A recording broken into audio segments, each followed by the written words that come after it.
Hello साथियों, स्वागत है आपके अपने यूट्यूब चैनल आर के स्टडी पॉइंट पर।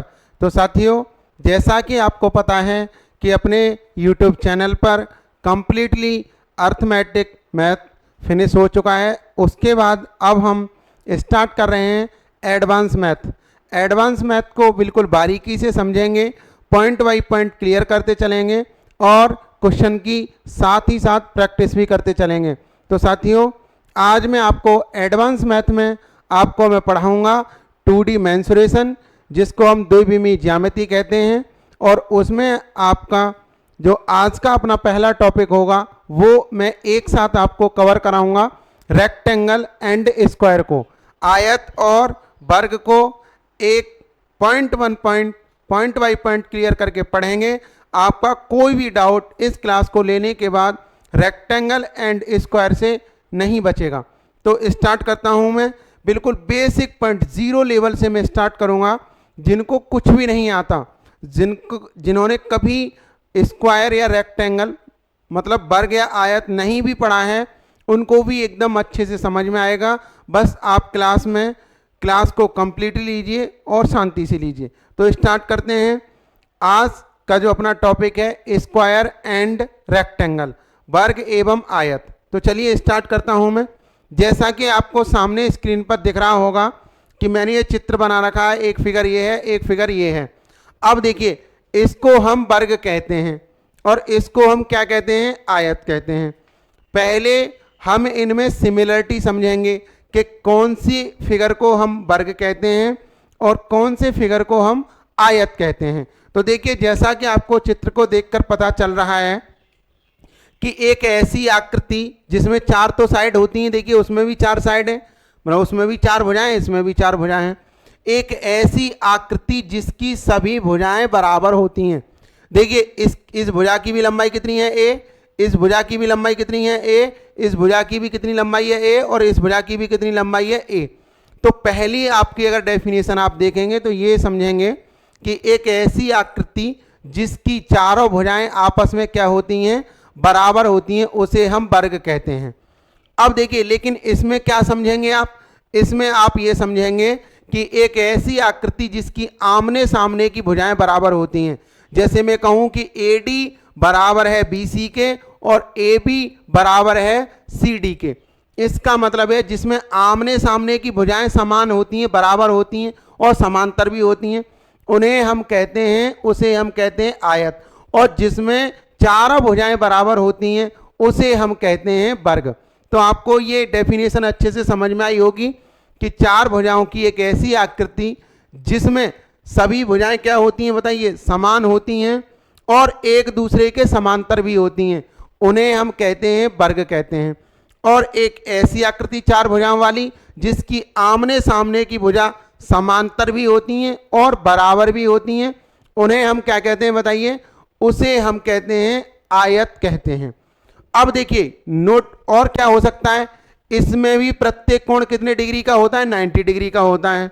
और इसमें भी प्रत्येक कोण कितने डिग्री का होता है, 90 डिग्री का होता है। तो चलिए मैं बेसिक पॉइंट है वो मैं लिखते चल रहा हूं, साथ साथ तो बताते चल रहा हूं।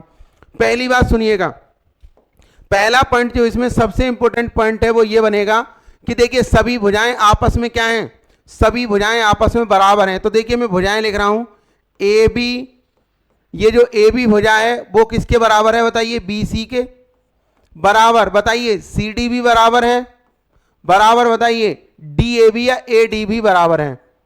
पहला पॉइंट आपका यहां से ये निकलेगा कि चारों भुजाएं इसकी क्या होती हैं, बताइए, बराबर होती हैं। जबकि देखिए इसकी चारों भुजाएं बराबर ना होकर इसकी आमने सामने की भुजाएं बराबर होती हैं, आमने सामने की भुजाएं बराबर होती हैं। जैसे देखिए, जैसा कि चित्र में दिख रहा है, AB बराबर होगी CD या DC के। AB बराबर किसके होगी, बताइए, CD के, कॉमा। अब ये बताइए AD किसके बराबर होगी, AD किसके बराबर होगी, बताइए, BC के। यानी इसका मतलब ये है इसमें चारों भुजाएं ना बराबर होकर इसमें आमने सामने की भुजाएं क्या होती हैं, बताइए, बराबर होती हैं। तो आपको ये कंप्लीटली समझ में आया होगा। पहला पॉइंट आपको अच्छे से समझ में आया होगा कि इसमें तो चारों भुजाएं क्या होती हैं, बराबर, और जबकि इसमें आमने सामने की सम्मुख भुजाएं आपस में क्या होती हैं, बराबर होती हैं। अब देखिए अगला पॉइंट आपको क्या सीखना है, अगला पॉइंट आपको ये सीखना है कि देखिए अगला पॉइंट क्या है, इसमें जितने भी बेसिक पॉइंट है वो आपको अच्छे से आना चाहिए, वो आपको अच्छे से आने चाहिए। देखिए ए बी ये वाली जो ए बी भुजा है ये समांतर किसके है बताइए, ये समांतर किसके है, ये समांतर है आपकी सी डी के, ये समांतर किसके है, यानी ए बी समांतर क्या है बताइए, C D, comma A B समांतर है सी डी के। और आप ये भी कह सकते हैं कि ए डी समांतर किसके है बताइए, बी सी के, ए डी समांतर किसके है, बी सी के। ये भी पॉइंट आपको क्लियर होना चाहिए। ऐसे ही इसमें भी ए बी किसके समांतर है, ए बी समांतर है सी डी के, ए बी किसके समांतर है बताइए, सी डी के, कॉमा और देखिए और क्या है, ए डी समांतर है बी सी के, ए डी समांतर है बी सी के। ये इसमें सिमिलरिटी है कि ए डी समांतर क्या है बताइए, बी सी है, यानी सम्मुख भुजाएं आपस में क्या होती हैं, समांतर होती हैं। ये आपको 2 पॉइंट अच्छे से क्लियर हुए होंगे, ये 2 पॉइंट आपको बहुत अच्छे से क्लियर हुए होंगे। अब चलिए मैं तीसरे पॉइंट की तरफ चलता हूं। तीसरा पॉइंट क्या है, तीसरा पॉइंट आपका क्या बनेगा यहां से, वो मैं आपको क्लियर करता हूं। देखिए आज के बाद आपको आयत और वर्ग में कोई भी प्रॉब्लम नहीं आएगी। आप बस क्लास को कंप्लीटली देखिएगा, सिखाना मेरा फर्ज है या मेरी जिम्मेदारी है कि मैं आपको कैसे सिखा पाऊंगा। देखिए तीसरा पॉइंट आपका क्या लिखेंगे आप, तीसरा पॉइंट आप ये लिखेंगे कि कोण ए बराबर कोण बी बराबर कोण सी बराबर कोण डी, ये सभी कितने डिग्री के होते हैं, ये सभी 90 डिग्री के होते हैं। यानी किसी भी वर्ग में सभी कोणों का मान कितना होता है, अलग अलग 90 डिग्री के होते हैं। ये भी 90 होता है, ये भी 90 होता है, ये भी 90 होता है और ये भी 90 होता है। ऐसे ही इसमें भी आयत में भी आप यही लिखेंगे, कोण ए बराबर कोण बी बराबर कोण सी बराबर कोण डी। सभी कितने डिग्री के होते हैं बताइए, सभी कितने डिग्री के होते हैं, 90 डिग्री के होते हैं इसमें भी। यानी इसमें भी कितने डिग्री के होते हैं, सभी कोण 90 डिग्री के होते हैं। आप ये भी लिख सकते हैं कि वर्ग एवं आयत के अंदर प्रत्येक कोण 90 अंश का होता है या समकोण होता है। ठीक है जी, ये तीसरा पॉइंट है आपका। अब देखिए चौथा पॉइंट आपका क्या बन सकता है, चौथा पॉइंट आपका ये है, देखिए चौथा पॉइंट आपका क्या बनेगा, आप ये समझेंगे, आप अच्छे से ये समझेंगे चौथा पॉइंट। देखिए मैं चौथा पॉइंट बना रहा हूं आपके लिए और आपको अच्छे से समझ में भी आएगा, 100% समझ में आएगा आपको चौथा पॉइंट। देखिए क्या है, जैसे ये बिकर्ड में डाल दे रहा हूं, यहां से बिकर्ड, ये बिकर्ड, ये क्या होगा, बीडी होगा ये बिकर्ड, और ये बिकर्ड क्या होगा बताइए, एसी। यानी ये बिकर्ड क्या है बताइए, एसी है, और ये बिकर्ड क्या है बताइए, बीडी है। ये एक दूसरे को समद्विभाजित करते हैं। समद्विभाजित करने का मतलब क्या है, देखिए समद्विभाजित करने का मतलब क्या है, बाइसेक्ट करते हैं ये। इसका मतलब ये मान लीजिए ओ पॉइंट है, ये क्या है बताइए, ओ पॉइंट है। अगर ये ओ पॉइंट है तो समद्विभाजित करने का, पहले तो आपस में बिकर्ड बराबर भी होते हैं, बिकर्ड आपस में बराबर भी होते हैं। देखिए ए सी मैं लिख दे रहा हूं, मैं आपको लिख दे रहा हूं, बिकर्ड ए सी, विकर्ड ए सी, ये ए सी विकर्ड बराबर में किसके होगा बताइए, बी डी के। विकर्ड आपस में बराबर होते हैं, विकर्ड आपस में क्या होते हैं, बराबर होते हैं। तथा देखिए तथा और क्या है, एक दूसरे को समद्विभाजित भी करते हैं। समद्विभाजित करने का मतलब ये है कि जो ए ओ है, ए ओ है, ए ओ बराबर किसके होगी, बराबर होगी ओ सी के। ए ओ किसके बराबर होगी, ओ सी के। और डी ओ डी किसके बराबर होगी बताइए, ओ डी बराबर होगी ओ बी के। ये भी आपस में दूरी आपस में क्या होती है, बराबर होती है, क्योंकि ये डायगोनल एक दूसरे को बाइसेक्ट करते हैं, यानी समान दो भागों में बांटते हैं। समान दो भागों में बांटेंगे तो ओ डी जितनी होगी उतनी ही ओ बी होगी, जितनी ओ होगी उतनी ही क्या होगी बताइए, ओ सी। और ये आपस में चारों ही बराबर होंगे, आपस में क्या होते हैं, चारों ही बराबर होते हैं। अब इसमें आ जाइए चौथे पॉइंट पर। इसमें क्या है, देखिए इसमें आपका जो चौथा पॉइंट है वो आप अच्छे से समझेंगे कि विकर्ड, इसके भी विकर्ड आपस में बराबर होते हैं, इसके भी विकर्ड आपस में क्या होते हैं, बराबर। इसका मतलब ये है विकर्ण ए सी बराबर क्या होंगे बताइए, बी डी। ए सी बराबर क्या होंगे बताइए, बी डी। विकर्ण ए सी बराबर क्या होगा बताइए, बी डी। तथा ये भी एक दूसरे को समद्विभाजित करते हैं। विकर्ण आपस में एक दूसरे को क्या करते हैं बताइए, समद्विभाजित करते हैं। जैसे कि मैं अगर एक पॉइंट यहां पर ओ मान लूं, मैं ये पॉइंट आपका ओ मान लूं, तो देखिए क्या होगा।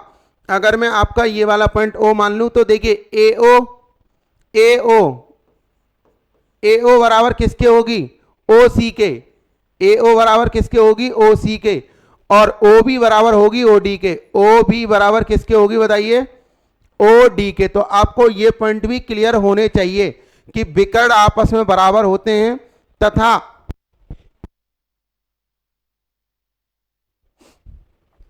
तथा एक दूसरे को समद्विभाजित भी करते हैं।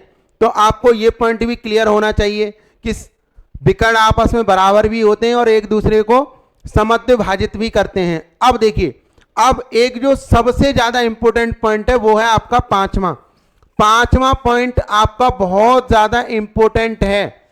आपस में विकर्ण बराबर तो होते हैं, लेकिन देखिएगा आपस में विकर्ण बराबर तो होते हैं, लेकिन इनमें एक डिफरेंस क्या है। देखिए दोनों में ये मोस्ट इंपोर्टेंट है।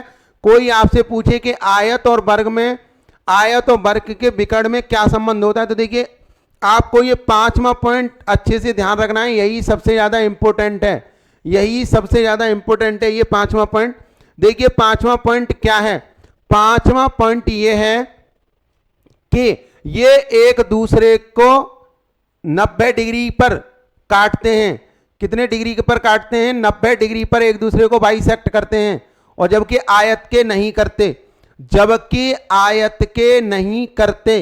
ये 90 डिग्री। देखिए यहां भी 90 डिग्री बनेगा, यहां भी 90 डिग्री बनेगा, यहां भी 90 डिग्री बनेगा और यहां भी 90 डिग्री बनेगा। यानी वर्ग के विकर्ण एक दूसरे को समकोण पर समद्विभाजित करते हैं। वर्ग के विकर्ण एक दूसरे को 90 डिग्री पर काटते हैं। मैं लिख दे रहा हूं, वर्ग के विकर्ण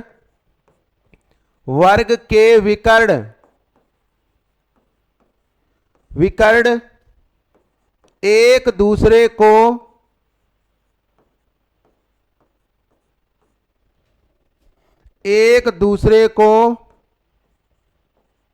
90 अंश पर काटते हैं। 90 अंश पर काटते हैं, जबकि आयत के विकर्ण देखिए ये 90 डिग्री नहीं होता बिल्कुल भी, ये 90 डिग्री नहीं होता बिल्कुल भी। जबकि आयत के विकर्ण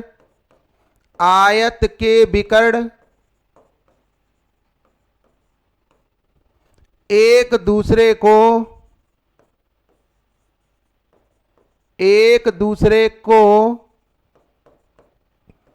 90 अंश पर नहीं काटते, 90 अंश पर नहीं काटते। ये आपको मोस्ट इंपोर्टेंट डिफरेंस है, ये आपको ध्यान रखना है। ये विकर्ण एक दूसरे को कितने डिग्री पर कट करते हैं, 90 डिग्री पर, जबकि इसके विकर्ण एक दूसरे को 90 डिग्री पर कट नहीं करते। ये आपको अच्छे से समझना है। देखिए इसलिए नहीं कट करते क्योंकि देखिए ये जो वर्ग के विकर्ण होते हैं वो एंगल को भी बाइसेक्ट करते हैं, मतलब कोण को भी समान दो भागों में बांटते हैं। तो ये पूरा 90 था तो ये 45 हो जाएगा, ये 45। अब हम जानते हैं ये एक ट्राइंगल बनेगा, ये वाला ODC ट्राइंगल बनेगा, तो ये 45, ये 45, तो बाकी ये 90 ही तो बचेगा। तो इसका मतलब ये जो वर्ग के विकर्ण एक दूसरे को समद्विभाजित भी करते हैं तथा कोण को भी समान दो भागों में बांटते हैं, यानी एंगल को भी बाइसेक्ट करते हैं और खुद को भी बाइसेक्ट करते हैं। मेरा कहने का मतलब यह है, जबकि ये जो आयत के विकर्ण है ये इस एंगल को बाइसेक्ट नहीं करते, मतलब ये कोण अलग होगा और ये कोण अलग होगा। अगर ये x होगा तो ये y होगा। कहने का मेरा मतलब ये है, कभी भी ये आपस में दोनों बराबर नहीं हो सकते। क्यों? क्योंकि आयत के जो विकर्ण होते हैं वो कभी भी एंगल को बाइसेक्ट नहीं करते हैं। जब बाइसेक्ट नहीं करेंगे तो ये 90 डिग्री आ ही नहीं सकता। मेरा कहने का मतलब ये है कि वर्ग के विकर्ण एक दूसरे को 90 डिग्री पर काटते हैं और जबकि आयत के विकर्ण एक दूसरे को केवल काटते हैं, 90 डिग्री पर नहीं काटते, 90 डिग्री पर। या मैं इसी चीज को ये लिख सकता हूं, या देखिए इसको मैं ये लिख सकता हूं कि जैसे विकर्ण इसका मान लूं D1 विकर्ण, तो मैं क्या लिखूंगा, डायगोनल 1 परपेंडिकुलर डायगोनल 2 लिख सकता हूं मैं। मतलब इसका विकर्ण 1 लिख दिया, D1 मतलब इसको मान लिया मैंने D1 डायगोनल, और इसको क्या मान लिया D2, तो मैं कहूंगा diagonal 1 perpendicular to the diagonal 2। यानी पहला विकर्ण दूसरे विकर्ण के क्या है बताइए, लंबवत है। क्या है, लंबवत है। और अगर मैं इसका विकर्ण मान लूं, ये है, मान लीजिए ये पूरा मान लूं मैं D1, ये मान लीजिए ये पूरा मान लूं मैं D1, और ये पूरा मान लूं मैं D2, ये पूरा क्या मान लूं मैं बताइए D2, ये पूरा जो है। तो डायगोनल 1 नॉट परपेंडिकुलर, ये परपेंडिकुलर नहीं है डायगोनल 2 के, मतलब एक दूसरे के परपेंडिकुलर नहीं होते, जबकि बाइसेक्ट तो करते हैं। तो ये मोस्ट इंपोर्टेंट डिफरेंस है, ये इसकी प्रॉपर्टी होती है, आपको अच्छे से समझ में आई होंगी। अब चलते हैं हम सूत्र की तरफ। देखिए सूत्र क्या क्या बनते हैं, सूत्र आप देखेंगे तो आप अच्छे से समझेंगे कि सूत्र क्या क्या बनते हैं, अच्छे से समझना है, एक भी डाउट नहीं बचेगा आपका, एक भी डाउट नहीं बचेगा। कोई भी अगर आपका कोई डाउट बनता है तो आप कमेंट कर सकते हैं और अच्छे से पूछ सकते हैं कि हमें ये पॉइंट समझ में नहीं आया। देखिए ये क्या था, वर्ग, ये क्या है अपना, देखिए वर्ग है, तो ये भी साइड ए है, ये भी साइड ए है, ये भी ए, और ये भी आपकी कितनी है बताइए, ए है। अब देखिए, और ये क्या है बताइए, आयत, ये तो आपका क्या है, वर्ग स्क्वायर, ये आपका वर्ग है, वो क्या है, आयत। आयत में देखिए क्या होता था, ये एल होगी, ये भी एल होगी, ये बी होगी, तो ये बी होगी, आमने सामने की भुजाएं बराबर होती हैं। अब देखिए आपसे मैं क्या कहना चाह रहा हूं, आप अच्छे से समझिएगा। इसमें देखिए आप क्या समझेंगे, इसमें आप सबसे पहले समझेंगे वर्ग का क्षेत्रफल, वर्ग का क्षेत्रफल। तो देखिए एरिया क्या होगा, स्क्वायर का एरिया क्या होगा, ये बताइए, भुजा कितनी है, लंबाई गुणा चौड़ाई होता है, तो ये भी ए है और ये भी ए है, तो आप कर देंगे ए गुणा ए, क्योंकि लंबाई भी समान है चौड़ाई भी समान है, तो आप कर देंगे ए गुणा ए बराबर आपका आ जाएगा ए स्क्वायर, बराबर क्या आ जाएगा आपका ए स्क्वायर। ए स्क्वायर का मतलब क्या है, भुजा का स्क्वायर भी कह सकते हैं, जो भुजा दी है उसका वर्ग कर देंगे। अब हम करेंगे वर्ग का परिमाप, वर्ग का परिमाप। देखिए परिमाप का क्या मतलब होता है, बाहरी माप, जैसे ये बाउंड्री, इसको जोड़ दीजिए, इसको जोड़ दीजिए, इसको जोड़ दीजिए और इसको जोड़ दीजिए, तो बताइए ए प्लस ए प्लस ए प्लस ए, 4 ए तो हो जाएंगे, 4 ए तो हो जाएंगे। तो वर्ग का परिमाप आपका जो आ जाएगा वो आ जाएगा आपका 4 इंटू ए, कितना आ जाएगा बताइए, 4 इंटू ए, जिसको हम 4 गुणा भुजा भी कह सकते हैं, यानी 4 इंटू साइड भी कह सकते हैं। क्या कह सकते हैं बताइए, 4 इंटू साइड। अब देखिए मैं विकर्ण निकाल रहा हूं, क्या निकाल रहा हूं मैं, विकर्ण निकाल रहा हूं डायगोनल, डायगोनल चाहे तो आप ये निकाल लें। तो देखिए अब ये क्या 90 डिग्री है, तो बताइए क्या अगर मैं ए बी सी और डी कह दूं, तो ये बी सी डी क्या आप बताइए ये समकोण त्रिभुज है या नहीं है, समकोण त्रिभुज है। तो पाइथागोरस प्रमेय से आप क्या कर सकते हैं, ए स्क्वायर प्लस ए स्क्वायर, तो ये क्या आ जाएगा बताइए, ये जो क्या है बताइए, BC बराबर क्या आ जाएगा, अंडर रूट में 2a स्क्वायर ही तो है, क्योंकि a square plus A square under root में 2a स्क्वायर। तो देखिए BC बराबर क्या आ जाएगा, BC बराबर आपका आ जाएगा, a बाहर निकल आएगा तो अंडर रूट 2 तो ये ऐसे ही रहेगा, और इसको a को आप लिख देंगे बाहर, तो BC बराबर आ जाएगा √2 इंटू ए। तो इसका वर्ग का विकर्ण आप लिख देंगे, वर्ग का विकर्ण आप लिख देंगे, वो क्या लिखेंगे, वर्ग का विकर्ण आपका क्या होगा, अंडर रूट 2 और इंटू में आप लिख देंगे साइड, यानी इंटू में क्या लिख देंगे आप a। ये आपको अच्छे से समझ में आया होगा। अब चलिए आयत के क्षेत्रफल की तरफ चलते हैं। अब किसके क्षेत्रफल की तरफ चलें, आयत के क्षेत्रफल की तरफ चलते हैं। तो आप देखिए क्या लिखेंगे, आयत का क्षेत्रफल, आयत का क्षेत्रफल क्या होगा बताइए, लंबाई कितनी है एल और इंटू में चौड़ाई कितनी है बी, तो लंबाई गुणा चौड़ाई लिख देंगे L into B, L into B. अब देखिए आयत का परिमाप, आयत का परिमाप क्या लिखेंगे आप बताइए, आयत का परिमाप क्या होगा, देखिएगा आयत का परिमाप, देखिए ये एल है, ये बी है, ये एल है और ये बी है। एल एल को अगर आप जोड़ेंगे तो 2l हो जाएगा, प्लस ऐसे ही बी और बी को जोड़ेंगे तो क्या हो जाएगा बताइए, 2b हो जाएगा। मतलब परिमाप का मतलब क्या है, सभी को जोड़ दीजिए, सभी भुजाओं को। अब आप इसमें से यदि आप 2 कॉमन ले लेंगे तो क्या बचेगा बताइए, l plus B, 2 into L plus B. तो आप आयत का परिमाप क्या लिख देंगे, 2 इंटू में क्या हो जाएगा बताइए, एल प्लस वी। ये आपका रेक्टेंगल का पेरीमीटर हो जाएगा। चलिए अब अगला देखते हैं आयत का विकर्ण, आयत का विकर्ण।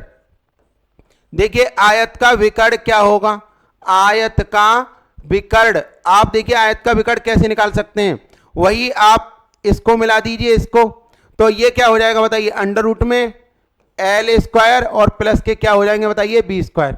यानी अगर आप इन साइड का नाम दे दें, ये ए बी और आप दे दें सी और डी, तो बी डी क्या हो जाएगा बताइए, बी डी क्या हो जाएगा आपका अंडर रूट में L square plus B square, Pythagoras प्रमेय से, अरे लंब का वर्ग धन आधार का वर्ग अंडर रूट में। तो ये जो आपका विकर्ण आ जाएगा आपका अंडर रूट में एल स्क्वायर और प्लस के बी स्क्वायर, ये आपका आयत का विकर्ण होगा, ये आपका आयत का विकर्ण होगा। ठीक है जी, मुझे आशा है कि आपको समझ में आया होगा अच्छे से कि अंडर रूट में L square plus B square.